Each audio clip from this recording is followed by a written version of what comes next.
What's going on, guys? This is Aaron from Departures Capital. We're here with James Sykes, CEO of Metal Energy. Nice to have you back on the channel, James. How have you been? Great to be back, Aaron, and I've been well. Extremely busy, but well.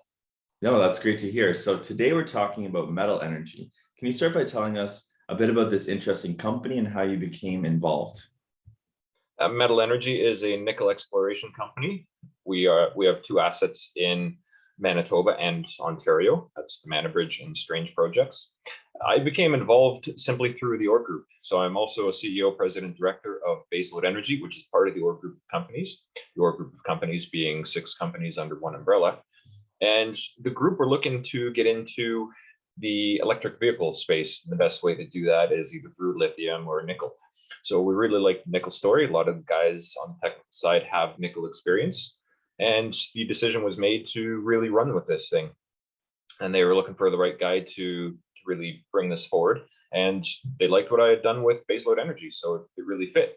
I looked at the projects, and I'm not going to lie, but seeing Manabridge and everything that was there blew me away. That was a done deal for me, and I wanted to get involved right from that point. And here we are moving forward. Well, that's exciting, especially when it works out that way. So Metal Energy is focused on nickel exploration, as you said, discovery and development. Can you tell us why this is such an exciting niche market? I know we're targeting EV market, but tell us a bit more about that if you could. It's not just EVs, it's everything. Batteries, when you consider the battery market in itself and how it's growing with renewable energies, electric vehicles. What was it? 2021, 80% of the batteries deployed in the EV market space all had some sort of nickel concentration to them. Whether it was high concentration or low concentration, 80% of the batteries in 2021 had nickel cathodes. That's incredible. And if we're talking about these numbers growing by substantial amounts, that's going to be huge. The nickel industry is really poised for growth. It's the electrification of everything. That's what we're seeing. Everywhere you look, batteries are being used. Come on, people can't even brush their teeth anymore. We have to use electric toothbrushes. So, all this recharging and energy consumption, it's all going to need nickel down the road.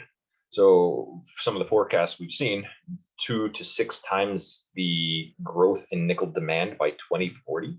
That's a lot of nickel. That's not a small number to just bypass. That is something that requires a lot of attention from mining and exploration companies around the world to meet those demands. And it's real with government mandates and just seeing how we're deploying so fastly renewable energies that need battery backup power, electrical vehicles, and we're living this.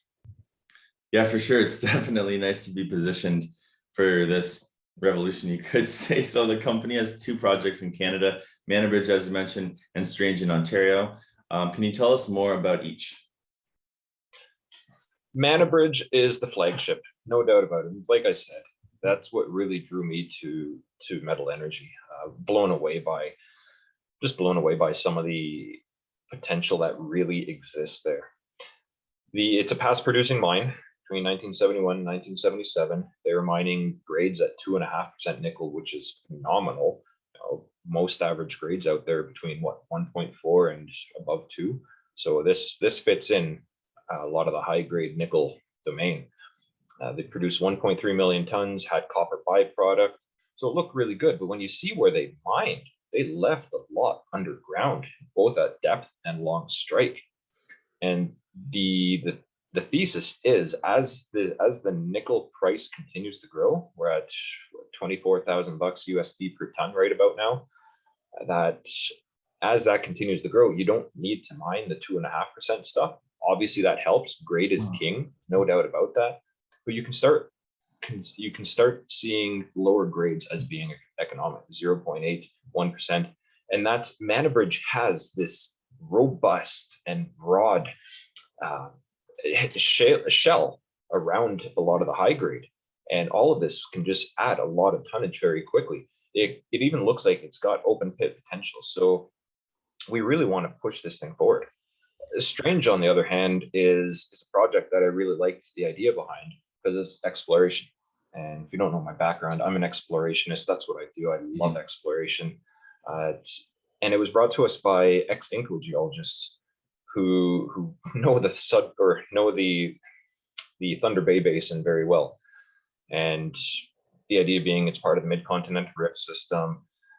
There's over 180 deposits that have been mined historically throughout this Mid-Continent Rift system. A lot of nickel mining going on right now. Lundin's Eagle Mine is probably the biggest, but it's a high-grade nickel play where you get these mafic magmas coming up and intruding into the sediments, and that's how you form these things.